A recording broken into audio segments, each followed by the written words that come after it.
Episode के शुरुआत में हमारे एमसी से कोई कहता है, डिटेक्ट किया गया है कि आपके डिसेंडेंट ने जन्म ले लिया है और उसका स्पिरिचुअल रूट का नाम है शू हायो। और तभी हमारे एमसी की आंखें उसकी माइंड कॉन्शियसनेस में खुलती है, जहाँ पर उससे कोई कह रहा होता है कि आपकी फैमिली बहुत ज़्यादा समृद्ध हो चुकी है, इसीलिए आपका सिस्टम ऑफिशियली एक्टिवेट किया जा रहा है। हमारा एमसी ये सारी बातें बहुत ज़्यादा हैरानी से सुन रहा होता है, लेकिन तभी उसे बताया जाता है कि होस्ट की फैमिली में जितने भी डिसेंडेंट पैदा होंगे उनके बदले होस्ट को एक अनपैरेलल्ड मार्शल आर्ट दी जाएगी और उसके साथ साथ सुप्रीम टैलेंट भी मिलेगा और डिवाइन पिल और डिवाइन आर्टिफैक्ट्स और बहुत सारी अपॉर्चुनिटीज़ और बहुत कुछ रिवॉर्ड में मिलेगा आपको। और तभी हमारा सीन एमसी के रियल बॉडी पर शिफ्ट होता है, जहाँ पे वो अचानक से अपने बेड के ऊपर खड़ा हो जाता है और कुछ सोचने लगता है, लेकिन उसे देखकर उसका सर्वेंट बहुत ज़्यादा हैरान हो जाता है और वहाँ जो लेडी होती है वो भी बहुत ज़्यादा चौंक जाती हैं। और इन नज़ारा देखकर तो वहाँ के सारे फैमिली मेम्बर्स थोड़ी देर के लिए एकदम सुन्न पड़ जाते हैं, लेकिन थोड़ी ही देर बाद वो बहुत ही ज़्यादा खुश होते हुए कहते हैं कि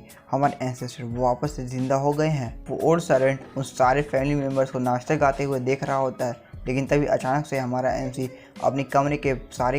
कर्टन्स को खींच लेता है और अपने आप को पूरी तरह से ढक लेता है। उसे देखकर सारे फैमिली मेम्बर्स कह रहे होते हैं कि आखिरकार क्या बात है, एंसेस्टर बाहर क्यों नहीं आ रहे हैं। लेकिन हमारा एमसी अपने कमरे में बैठ के कुछ सोचते हुए कहता है आखिरकार ये सब क्या हो रहा है। तभी उसके पास सिस्टम से एक नोटिफिकेशन आती है कि होस्ट को कॉन्ग्रेचुलेट किया जा रहा है, उन्हें एक न्यूबी पैकेज दिया जा रहा है और साथ ही साथ उन्हें तुरंत 1 साल का लाइफ स्पैन भी दिया जा रहा है। और तभी हमारे एमसी को एक और नोटिफिकेशन के थ्रू बताया जाता है आपको एक सुप्रीम लेवल की केओस की स्पिरिचुअल रूट दी जा रही है और साथ ही साथ आपको एक सुप्रीम लेवल की इमॉर्टल कल्टीवेशन टेक्निक दी जा रही है जिसका नाम हुआंगमेंग पर्पल क्वी स्क्रिप्चर है। लेकिन तभी उसे एक और सिस्टम की तरफ से नोटिफिकेशन आती है, उसे बताया जाता है कि होस्ट को कॉन्ग्रेचुलेट किया जा रहा है। गेमिंग के 50 साल के कल्टीवेशन के बाद उन्हें अब कल्टीवेशन इमीडिएट शुरू करना पड़ेगा। और तभी वहाँ पे जिस स्पिरिचुअल एनर्जी को वहाँ पे उस सिस्टम कंडेंस कर रहा होता है वो हमारे एमसी के सर पे जाने लगता है, जिसकी वजह से वहाँ पे एक